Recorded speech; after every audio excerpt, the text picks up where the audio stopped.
Bismillahirrahmanirrahim. Assalamualaikum warahmatullahi wabarakatuh. Halo teman-teman semuanya. Perkenalkan, saya Fitri Mulyanti dari Prodi Teknik Lingkungan 22 dengan NIM 221017019. Perkenalkan, nama saya Mujahidah Islamia dari Prodi Teknik Lingkungan Angkatan 22 dengan NIM 221017011. Baik, di sini kami akan menyampaikan mengenai sumber hukum Islam yang dimana sumber hukum Islam merupakan syariat Islam yang berisi sistem kaidah-kaidah yang didasarkan pada wahyu Allah Subhanahu wa taala dan Rasulullah Shallallahu alaihi wasallam. Terdapat 4 sumber hukum Islam, yakni yang pertama ada Al-Qur'an, Al-Hadits, Qiyas, dan Ijma'.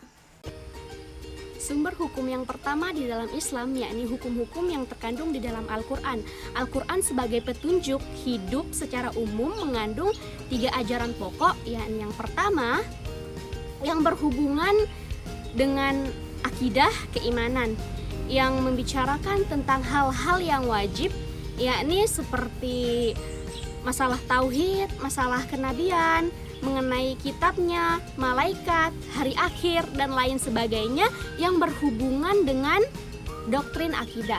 Kemudian yang kedua, yakni ajaran-ajaran yang berhubungan dengan akhlak, yaitu hal-hal yang harus dijadikan perhiasan diri oleh setiap mukallaf berupa sifat-sifat keutamaan dan menghindarkan diri dari hal-hal yang membawa kepada kehinaan.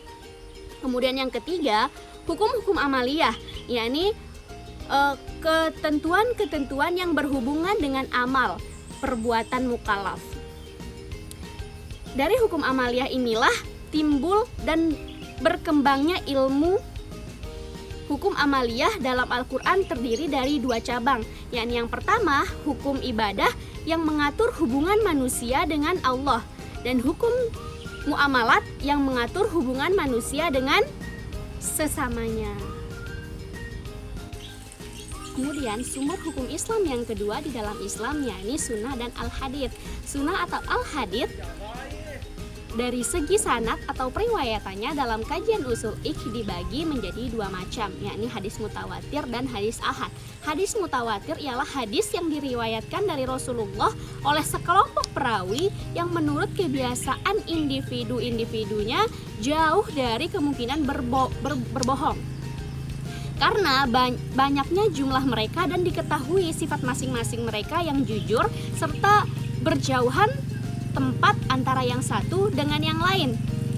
Dari kelompok ini diriwayatkan pula oleh kelompok selanjutnya yang jumlahnya tidak kurang dari kelompok pertama, dan pada masing-masing tingkatan itu sama sekali tidak ada kecurigaan bahwa mereka akan berbuat bohong atas Rasulullah Shallallahu alaihi wasallam.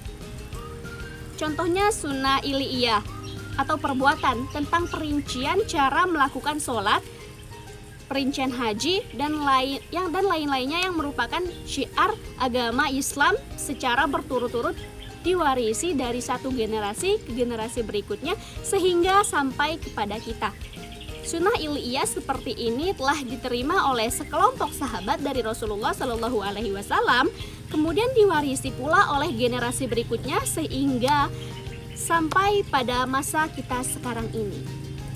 Sumber hukum Islam yang ketiga yaitu ijma. Ijma dari segi kebahasaan, kata ijma mengandung 2 arti. Pertama, bermakna ketetapan hati terhadap sesuatu.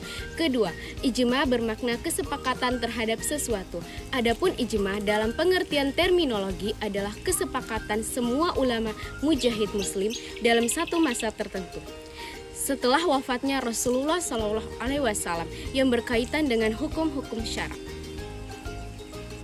Sumber hukum yang keempat di dalam Islam yaitu qiyas. Qiyas menurut bahasa berarti ukuran, mengetahui ukuran sesuatu, membandingkan atau menyamakan sesuatu dengan yang lain. Sedangkan secara istilah adalah membawa hukum yang belum diketahui kepada hukum yang diketahui dalam rangka menetapkan hukum bagi keduanya atau meniadakan hukum bagi keduanya disebabkan sesuatu yang menyatukan keduanya, baik hukum maupun sifat. Qiyas memiliki 4 rukun, yaitu ashal, wadah hukum yang diterapkan melalui nas atau ijma', far'u, kasus yang akan ditentukan hukumannya, yaitu motivasi yang terlihat oleh mujtahid ashal. Dalam hukum al-as, hukum yang telah ditentukan oleh nas atau ijma. Demikian yang dapat kami sampaikan, lebih kurangnya kami mohon maaf. Wabillahi taufiq wal hidayah. Wassalamualaikum warahmatullahi wabarakatuh.